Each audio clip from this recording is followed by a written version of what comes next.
प्रेक्षकांनो, आजच्या भागामध्ये अस्मिता आणि प्रिया घरी येते आणि अस्मिताला आज मुलगा पण झालेला आहे. त्यामुळे तुम्ही आजचा भाग पूर्णपणे बघा आणि चॅनलला सबस्क्राईब केलं नसेल तर चॅनलला सबस्क्राईब पण करा. इकडे सायली सगळ्यांना सांगत असते. सगळ्यांचा राग एवढा अनावर होतो, त्यांना असं वाटतं की आत्ता जाऊन सचिनला काहीतरी करावं किंवा जीवे मारावं, कारण त्याने तेवढा त्रासच दिला यांच्या मुलीला. आणि अश्विन म्हणत असतो, सायली वहिनी हे काय सांगते तू, मला ना विश्वासच बसत नाहीये. सायली म्हणते, अहो भाऊजी, मी मागच्या वेळेसच यांना सांगितलं होतं की साक्षीला मी बघितलंय, पण यांनी माझ्यावर विश्वासच ठेवला नाही.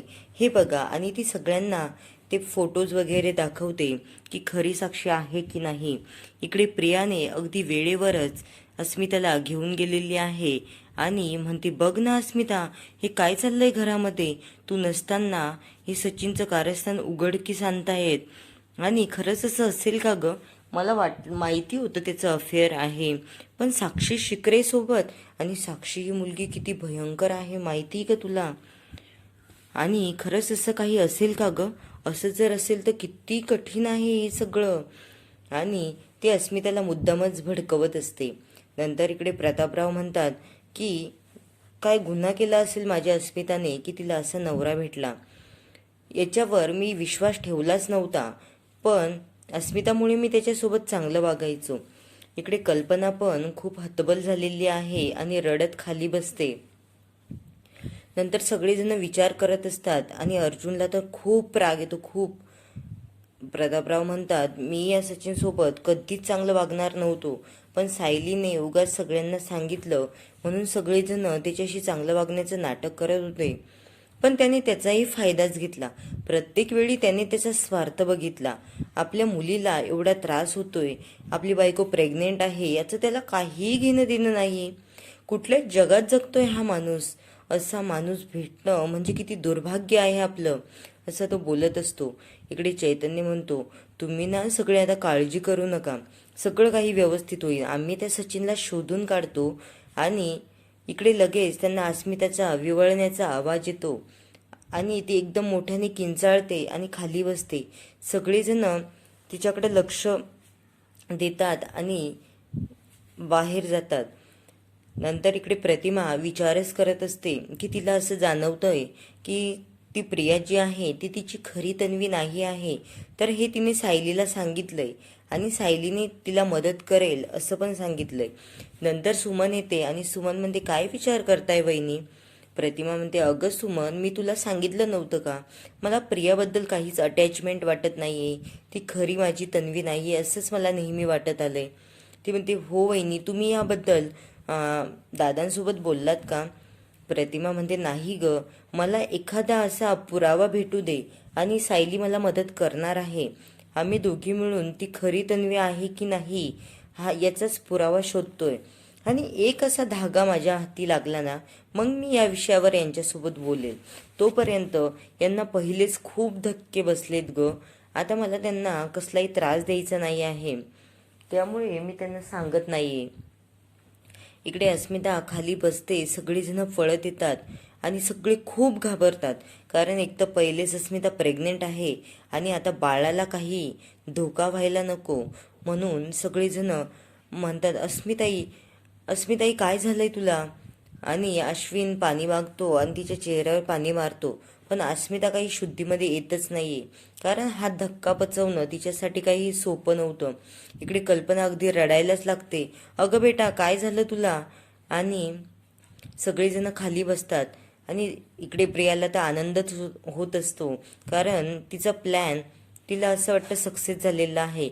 पण काहीतरी वाईट गोष्टीतून चांगलं होतं म्हणतात ना, ते अगदी खरं. नंतर इकडे साक्षी आणि सचिनचा सीन घेतलाय. सचिन शुद्धीवर आल्याच्या नंतर साक्षी म्हणते, अरे बापरे, तुम्हाला तर मी खूपच आधीपासून ओळखते. तो म्हणतो, काय तिला काही कळतच नाहीये, ती प्रेमाने वागती काय, परत उलट सुलट त्याला बोलते काय. आणि ही साक्षी खरंच ना खूप वेड्यासारखी करते सध्या, कारण ती सचिनच्या प्रेमात खूपच वेडी झाली आहे. आणि नंतर म्हणते, करे सचिन, तू मला तुझ्या प्रेग्नेंट बायकोबद्दल काहीच सांगितलं नाही. याला अगदी धक्काच बसतो आणि त्याला असं वाटतं की हिला तर सगळंच माहीत आहे. साक्षी म्हणते, तू काय मला बिंडोक समजलाच का? अरे मी साक्षी महिपत शिकरे आहे. भल्या भल्यांना आम्ही खूप काही हरवलंय आणि तुझ्यासारख्या माणसाचं सत्य मला कळणार नाही. तो म्हणतो, अगं साक्षी असं नको करू, मला तुला सगळं सांगायचं होतं. ती म्हणते, कधी सांगणार? मला माहिती झाल्याच्या नंतर. आणि लगेच त्याच्या हातातून क्रेडिट कार्ड खाली पडतं. नंतर परत त्यांनी अस्मिताला दवाखान्यामध्ये आणण्याचा सीन घेतला आहे. सगळेजण खूपच टेन्शनमध्ये असतात आणि डॉक्टर पण अस्मिताला लगेच आतमध्ये घेतात कारण तिची कंडिशन खूप क्रिटिकल आहे. नंतर कल्पना म्हणते, अश्विन तू नाही जाऊ शकत का रे आतमध्ये? अश्विन म्हणतो, नाही ना मम्मा, डिलेवरी होईपर्यंत मला आतमध्ये नाही जाता येणार. इकडे प्रतापराव आणि सगळ्यांना खूप टेन्शन येतं. ते म्हणतात, आता सुखरूप डिलेवरी व्हायला हवी, नाही तर भलतंच टेन्शन मागे लागायला नको. अर्जुन म्हणतो, होईल होईल, सगळं व्यवस्थित होईल, तुम्ही काळजी करू नका बरं. आणि इकडे सगळेजण फक्त लक्ष लावून असतात की अस्मिताला काही त्रास व्हायला नको. सायली म्हणते, आई तुम्ही शांत व्हा, कारण अस्मिता ताईसोबत सगळं चांगलंच होईल असंच मला आता वाटतंय. कारण आपण पॉझिटिव्ह विचार केला तर पॉझिटिव्ह घडतंच. आणि तुम्ही खाली बसा बरं, तुम्ही काहीही काळजी करू नका. पण सायलीला पण आतून थोडं टेन्शनच आलेलं आहे. ती म्हणते, तुम्ही काळजी करू नका, कारण आता 9वा महिना सुरूच होता. आणखी काही दिवसाने आपल्याला अस्मिता ताईला हॉस्पिटलमध्ये आणावंच लागलं असतं नॉर्मल डिलिव्हरीसाठी. इकडे अर्जुनचा खूपच राग आलेला असतो. अर्जुन म्हणतो, मी त्या सचिनला काही केले आता सोडणार नाही. चैतन्य म्हणतो, अरे अर्जुन तू जरा शांत हो. अर्जुन म्हणतो, कसं शांत व्हायचं? त्या सचिनमुळे माझ्या अस्मिताईला जर काही झालं ना, मी त्याला सोडणार नाही. मी आत्ताच्या आत्ता सावंतांना कॉल करतो आणि त्यांना सांगतो सचिनचे डिटेल्स काढायला.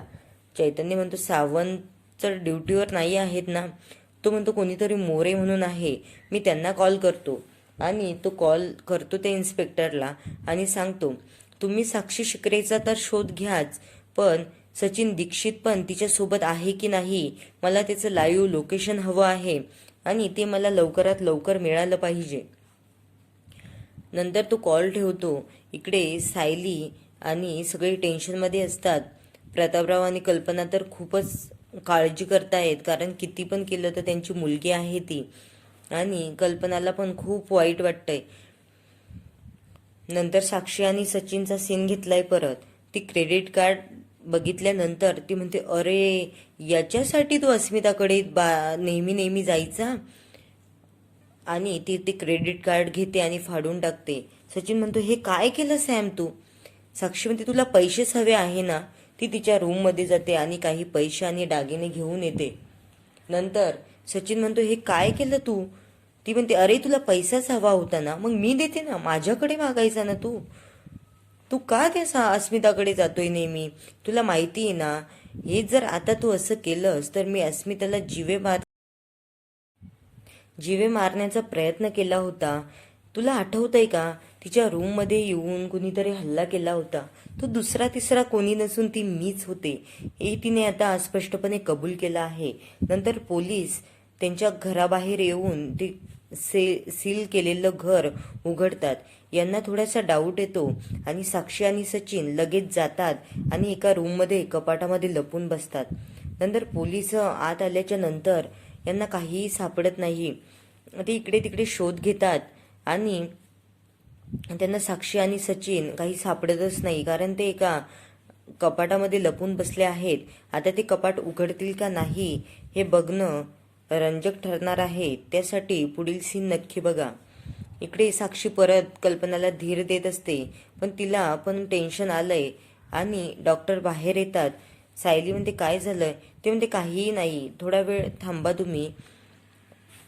नंतर सायली असं कळू देत नाही की अस्मिताच्या जीवाला धोका आहे, पण तिला पण आता टेन्शन आलंय. इकडे कल्पना म्हणत असते, काय होईल ग सायली? काय पाप केलं होतं माझ्या मुलीने, म्हणजे तिच्या आयुष्यात असा नवरा मिळाला? आणि खरंच कुणाच्याही लेकीचं वाईट झालं तर कुणालाही चांगलं वाटत नाही. इकडे अश्विन म्हणत असतो, डॅडा तुम्ही शांत व्हा बरं, काही नाही होणार आपल्या अस्मिताताईला. प्रतापराव म्हणत असतात, कसला हा जावाई मिळाला, आपण सचिनबद्दल चौकशी करायला हवी होती पहिलेच. इकडे अर्जुन आणि चैतन्य त्यांना जे लोकेशन भेटलं होतं त्या लोकेशनवर आलेले आहेत. आता ते काय शोध घेतील हे बघत राहा. नंतर लगेच यांच्या घरचा सीन घेतला आहे. इकडे प्रिया निवांत झोपलेली असते आणि म्हणते, अरे वा, मला तर वाटलंच नव्हतं माझा प्लॅन इतका छान वर्क करेल आणि बरोबर अगदी वेळेवर येऊन खूप छान पद्धतीने अस्मिताला जसं करायचं होतं तसं झालं. आता अर्जुन आणि सायली, कोण प्रिया कोण तन्वी हे काही कळणारच नाही. नंतर परत दवाखान्यामध्ये नर्स बाहेर येत जात असतात तेव्हा सायली म्हणते, काय झालं, काही धोका तर नाही ना अस्मिताताईच्या जीवाला. इकडे ती नर्स म्हणत असते, नाही, तुम्ही सगळी शांत बसा बरं. इकडे कल्पना अगदी रडायलाच लागते कारण तिला थोडी भीती वाटत असते डॉक्टरने काहीही सांगितलं नसल्यामुळे. आणि अश्विन म्हणत असतो, काही क्रिटिकल नाही ना डॉक्टर. डॉक्टर म्हणतात, ते नाही सांगू शकत आम्ही सध्या. नंतर सायली म्हणत असते, आई तुम्ही टेन्शन घेऊ नका बरं. लगेच प्रतापराव अर्जुनला कॉल करतात आणि अर्जुन म्हणतो, अस्मिताईची तब्येत बरी आहे ना. प्रतापराव म्हणतात, हो रे अर्जुन, पण तू इथे ये बरं का लवकर. अर्जुन तिकडचे सगळे कामं संपवतो आणि लगेच हॉस्पिटलला येतो. आणि कल्पनाताई रडत असतात. तो त्यांना धीर देतो, मम्मा काहीही होणार नाही, अस्मिताई ठीक आहे आणि लवकरच आपल्याला गोड बातमी पण मिळेल. नंतर ती म्हणत असते, अर्जुन पण मला खूपच टेन्शन येते, खूप रडत असतात त्या.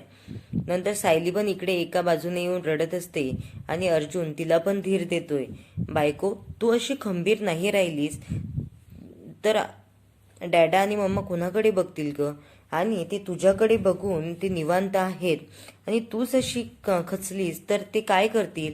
आणि ती अर्जुनच्या मिठीत येऊन रडत असते आणि म्हणते, मला पण आता खूप टेन्शन आलंय.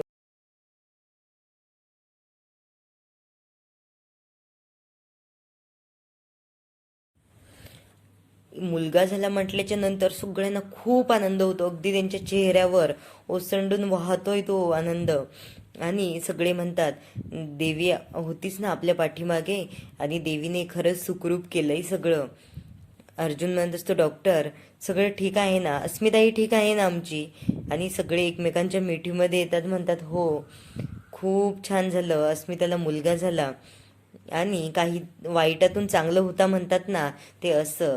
कारण काही दिवस यांना वाट बघावी लागली असती, पण प्रियाच्या या कारस्थानामुळे त्यांना ही बातमी खूपच लवकर मिळाली.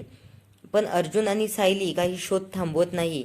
ते म्हणतात, जेव्हा अस्मिताताई वेळेवर आली हा काही योगायोग नसेल.